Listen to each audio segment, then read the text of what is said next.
Hey guys, it's Chloe. So today's video is going to be more of a reflection and frequently asked questions on adoption, which is something that's really close to my heart for anyone that knows me.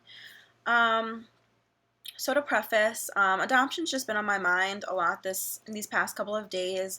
Normally, I would be in Minnesota right now for a week-long camp called La Semana, which is a camp for adopted children and families, teens and young adults, for people who are adopted from Latin American countries. So some of my best friends in the world are out there, and I am really missing it. Unfortunately, it's very expensive and just not really doable right now with my schedule, but I do hope to make it out there next year or the following year because it is something that is really, really important to me. A lot of them are posting pictures and videos, so in a way, I guess I feel like I'm still there, but obviously it's not the same. So I do want to talk about adoption because I think it's something important and something that's not really talked about or acknowledged that much. So I was adopted when I was 3 days old. Technically, I was adopted when I was 3 days old, but I didn't come to New Jersey from Guatemala until I was 4 months old. So I have no recollection of being there or the orphanage I was kept in until was until I flew to New Jersey. Um, but some of um, there are some misconceptions, controversies surrounding adoption, which I think are interesting, and questions that I get a lot on it. So I think it's just interesting and fun to talk about. It's always easier to talk about something that you know about personally. I do want to also say this is my personal experience or my parts of my story or what I go through. I can't speak for other people who are adopted. Everyone has a different story, experience, family situation. It would be impossible to generalize. Obviously, as adopted people, we do share similarities and similar things and questions, but at the end of the day, our stories are completely different. Um, yeah. Um, One of the biggest and funniest things, I guess, for me being adopted, and I get it from a bunch of different ages, people will come up to me and say, "So, do you actually listen to them or do you actually do what they tell you to do?" In reference to my adoptive parents. And I'm like, "Do you listen to your parents? Because I know if I don't listen to my parents, I'm going to get in trouble. So I don't know about you, but I don't want to get in trouble." Just something as simple as that, people assuming, just because I am adopted in the family situation is, I guess, not the norm, you know, that I wouldn't listen to them or love them the same way. But obviously, I mean, it's who raises you. And they raised me from infancy. They're all I know. That's it. That's the only family I've ever known. And I love them to death. And, they've done for me what any other family has done for their children. My dad taught me how to ride a bike. My mom cooked, took me to all my band concerts and music lessons, and uh, yelled at me, punished me, took away my car. I mean, anything that your parents have done for you or that parents do for their children, my parents have done for me. There's no difference. It's just I'm not genetically linked to them, which is the only difference. The only difference. Which is why I'm surprised people don't necessarily understand adoption, just because there are those family dynamics where people are living with their step parents or a family friend who they're not genetically linked either. But it still surprises me a lot of people don't know about adoption or don't know somebody who's adopted, or if they do know somebody that's adopted, they, I guess, are afraid of it being awkward or maybe asking a question to me that might be uncomfortable or they think might offend me. But I would rather answer the question, and give them an honest answer from someone who's adopted, than have them have this misconception for years after that. So that's one of the things that I get asked a lot, and I'm like, yeah, I do listen to them. I do what I'm told, and you know, it's all the same. We're just like every other normal family out there, I suppose. I don't really know. So that's one thing. One thing I got in high school, I told someone in high school that I was from I was born in Guatemala, and I guess they associated Guatemala with tropical rainforests and trees, and I don't really know what, because I said, yeah, I'm adopted from Guatemala, and they go, so, you were born in a tree? They were so serious, and I'm like, as if there were no hospitals, or that Guatemala was just a bunch of rainforests. So I mean, everyone has like this, I guess, their idea in their head of what it's like, or things like that. But it's just, all it is you find your family in a different way, I guess. Um, I've been so fortunate, and I know I'm fortunate to have a positive experience with being adopted. I know friends, good friends, who have struggled and still struggle with being adopted. They don't like it. They resent their birth mom, or they have anger towards her, or they feel like the black sheep of their family. They don't get along at all with their adoptive parents. But I've been fortunate enough to have such a positive experience, and I'm so grateful for I mean, even the things you don't normally think about, like braces. I wouldn't have had braces if I was in Guatemala. Um, Little things, some things even smaller than that you don't even think about, that I have had the chance here, but I wouldn't have had there. Um, and for me, I wonder every day, if I were in Guatemala, would I still like Broadway? Would I still be playing a musical instrument, or know what either of those things are? My dad could have introduced me to Broadway and said, "Okay, Chloe, we're gonna go see Beauty and the Beast," and I could have hated it. Or we're gonna go see Wicked and stuff, and I could have gone and thought Broadway was the most ridiculous, stupid thing on the face of the planet. But everything that my parents have introduced me to, I've loved, and it's brought us closer as a family, because we do share so many interests together, from jazz, classical music, Broadway. My dad and I both really like working out. My mom and I are more on the creative side. So I have been fortunate that I fit like a glove into the family that I was adopted into, but not everyone is fortunate enough to have that same experience. So I do know how lucky I am for that. Um, you know, Freakishly enough, my mom and I have no genetic link to each other whatsoever, and she and I have the same dietary restrictions and allergies. So I mean, it's just crazy. Which brings me kind of to a point where people will ask me, well, do you think, that do you think about consciously that you're adopted, or how often do you think about it? And the thing with it is that I know I'm adopted. It's what represents me in a way and identifies me, but at the same time, I don't consciously think about it. Yes, I think about my birth mom, I think about Guatemala constantly, but being adopted itself, I don't necessarily think about. It's not like I wake up every morning, um, and I guess in parentheses, I was adopted into an all-white family who is Jewish, who are Jewish. It's not like I wake up in the morning and I'm like, oh, I have brown skin. My mom has white skin, or I'm in a family with all white people and I'm brown. Those thoughts don't, come into my head every single day. I don't wake up and I'm like, oh, I am from Guatemala, right? Like, those thoughts don't come into my head, you know, all the time. I only really think about me being adopted when certain circumstances come up, or someone brings it up. Um, if we're traveling and I have my passport and their passports say that they were all born in the United States, or, you know, and for me, it's like mine says I was born in Guatemala. Um, for, I just lost my train of thought. I didn't become an American citizen until I was 5. So for me, when people ask me that, I mean, that reminds me that I'm adopted and brings me back to those things. But, you know, it's different.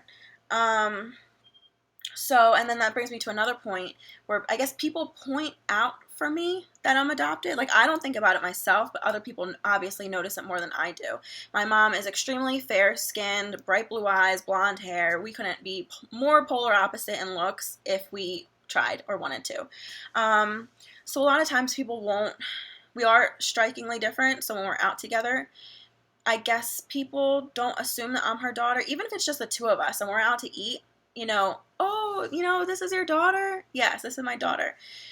So people bring it up and bring it out for us, I guess. I guess even 2 months ago, my mom and I went to Cold Stone, and I was with a friend, and my friend was also fair-skinned, and she was standing behind my mom, and my mom was getting ready to pay. And the lady at the counter goes, so you're paying for these two, correct? My mom was like, no, actually, I'm paying for myself and Chloe, and she points to me. And the lady at the counter just gives us this look like, and, it happens. You get the look a lot. The, what? You just get this look as if she doesn't understand or can't comprehend that someone like me is her daughter. I don't really know what goes through their head when they think about this. And she goes, oh. And my mom goes, yeah, she's my daughter. And then, it's just another one of those looks. And it just happens. I don't get offended because people just don't know about it, I guess, or haven't experienced people who have been adopted. But that happens a lot to me. Like, where we will be out, and they'll think my friend is her daughter, automatically assume that I'm the friend. And obviously I don't get angry, but that happens to me all the time.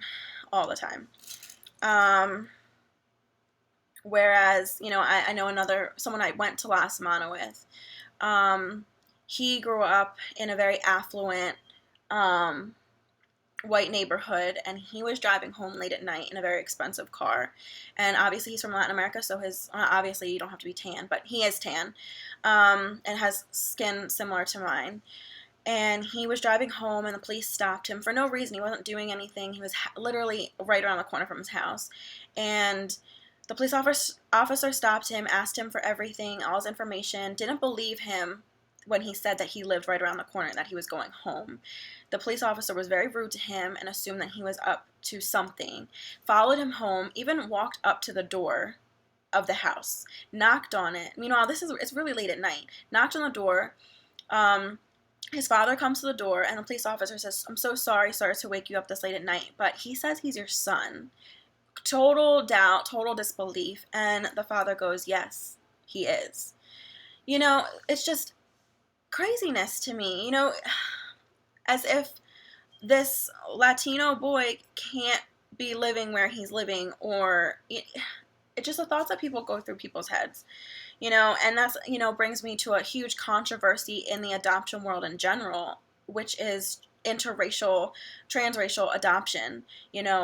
There are so many people out there who think that white parents should not be adopting children of another ethnicity, which in my head, to me, is crazy, but there is so much literature against interracial adoption.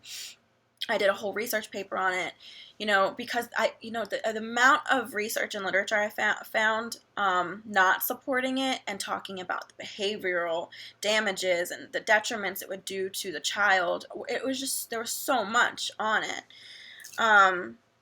It's crazy. But at the end of the day, it's one, I'm for it, but even for someone who's against it, would you rather have these millions and millions of kids not have homes at all? You have to think about what's in their best interest. So, that's just one. That could be a whole nother video. There's surrounding controversy on adoption. And I guess, what else? Along with the ideas of, do I think about it? I think about it when people point it out. I have people come up to me all the time, and they point out the obvious, as if I don't already know that I'm brown. Clearly, I'm brown. But, they'll say, you're brown, and your mom's not brown. She's pale and blonde hair. Oh, really? Because I didn't notice. I didn't know. I am unaware that I have brown skin. The point, when they bring it up like that, or we're out together and, oh, you guys don't look alike. No, really? And then my mom's like, well, she's adopted. And they're like, oh. So people point out the obvious. And, it's funny to me, but it just, obviously, I guess it needs to be talked about more. Enough people are, why don't you guys look alike? Or, they'll assume we're girlfriends, or I don't know what the case may be. And it's so funny because my 5-year-old niece, she doesn't even bring it up. You know, she has not once and never once asked me, why are you brown? Or brought, I mean, she's 5, but never said, why, Coco, why do you have brown skin and I have white skin? Never has she brought it up, asked me about it. To her, I'm just Aunt Coco, I'm Aunt Chloe, and she loves me the same, hugs me the same, kisses me the same. You know, color is not really a thing in my house.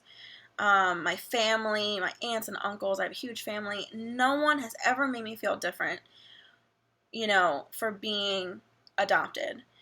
Um, Ever. I fit in. I love them to death. They're who my family is and who I've been brought up with. And that's when I think of my family, that's who I think of. You know, I don't think about the family that I still have in Guatemala. I think this is who raised me. This is who taught me my life lessons and supported me my whole life. You know, this is my family. I love them to death. I We had a huge 80th birthday party for my grandpa a couple years ago, my sophomore year of college, and I brought a friend with me, and he was just amazed at the fact that there was so much unconditional love. You know, he was there, and normally I'm the only brown person in a room full of 40 white people, but he was black, so I mean, 2 of us. But to him, he was so surprised, or not, as I said, not surprised, but at the end of it, he came up to me and he said, you know, I don't know what I expected, but you could tell when they hugged you, talked to you, mentioned you. You're just family. That's it. They love you. They don't ever question that. You are their family. And it's true. And I'm so incredibly grateful for every opportunity that I've been given and chance that I have. And I owe it all to my birth mom, because if it weren't for her, you know, whatever resentments or anger or questions I have, you know, I wouldn't be where I'm at today if it weren't for her. I wouldn't be in this incredible family or have met any of the people I've met thus far if it weren't for her. So at the end of the day, I do need to thank her for that. And in regards to all these people that I've met, all of these places that I've been, you know, where adoption has connected us, these are the closest friends I have. You know, I have an adoption connection in Colorado to Michigan, obviously a huge one to Minnesota. The people I've met in Minnesota have made such a huge impact on my life and are still friends that I think about all the time. And we do still keep in touch as much as we can. And you know, there's not a day that goes by where I'm not like, well, what is, I wonder how their college experiences are going, or how their families are doing, and even to this day, I have a moose on the back of a bumper sticker on my car that's a moose, just to symbolize my connection to Minnesota because it is so strong. And for anyone from Minnesota or La Samana who is watching by some chance, no matter who I've met, whether it's, been someone who's been more of an acquaintance or someone who's been a very, very good friend or like a sister, every single person from La Samana, Minnesota has touched me like they'll never understand. So I do thank you for that. The last two thoughts I have to point out are I get a lot of questions asking if I could change something or I could do something differently about my adoption. What would it be? And I think the biggest thing for me would be to speak Spanish. It does affect me a lot and it does make me upset to think about, but I understand why it didn't happen. My parents said, languages you need to speak every day. It's consistent. It needs to be frequent. And it would have been a lot of money to have someone in the house consistently speaking it to me every day until I learned it. It just wasn't a possibility at the time. But if I could rewind, I probably maybe would have, tried to learn at a younger age, or, And I do feel like Spanish is such a connection to the culture and being Latina, and I don't necessarily feel like I am. I know I am part of it, and I do check off the box when I do like standardized tests or something, but I don't feel like I am. And a lot of people will say, why do you act so white? Or why don't you have a Spanish accent? Or you act really white. I was raised by white people. I mean, I don't know what you want to do. I don't even know what acting Latino or Spanish is. It's crazy to me. I don't know Spanish, and I'm not really connected to the culture. But, I am who I am. I can't change it. I still am Latina at the core, despite, not eating the same foods or speaking Spanish, So that's, I guess, something that gets brought up a lot. And lastly, I'm sorry this video is so long. Lastly, actually someone from La Semana tagged me in a post not too long ago asking a bunch of us if we wanted to adopt when we have children. Do we want biological children? Do we want to adopt? Or do we want both? And my response was that I wanted both. I think it is important. I've always known that I've wanted to adopt. I don't know whether I want in what order, biological or adoption, I would do first. It also depends on finances. To adopt is really expensive. Some people argued that they didn't want to adopt because they didn't want their child to experience or go through what they did. And I understand it's tough because there will always be things as adoptees that we're not going to know. And that's something I've come to terms with that takes others a lot longer or sooner. There are things I'll never know. I don't know why my mom gave me up. I don't know why she put me up for adoption and not my other two siblings that are still in Guatemala. I have no idea. It's even something as simple as filling out like a medical form. I always have to put do not know or no information, not available. I mean, something that as simple that you might think is so simple, you might know that heart disease runs in your family, or diabetes, or breast cancer, or whatever the case may be. I don't have any of that. I will never know my medical history. And ambiguity, that concept scares me. Like, I don't like that. But, I mean, I've come to terms with that. But as far as, adopting a child, for us it's a little bit different because our parents don't understand what we went through or could comprehend the same questions that were going through our head. But if we adopted, obviously we would be, and we would have experienced it and could understand what they're going through. So it might make for a healthier or a more positive adoption experience / story for them. So, I mean, those are just some of my thoughts on adoption and some of the questions I get asked a lot, or the misconceptions I get a lot. If you guys have any more questions that I didn't answer that maybe you're curious about, or maybe you didn't even know I was adopted or knew someone who was adopted until this point, feel free to ask them. I'm really open about it. So yeah, thank you guys for watching. I'm sorry this video is long. And my next video, I hope to be a funny one or another piercing tutorial, so keep tuned. Thanks for watching and have a good night.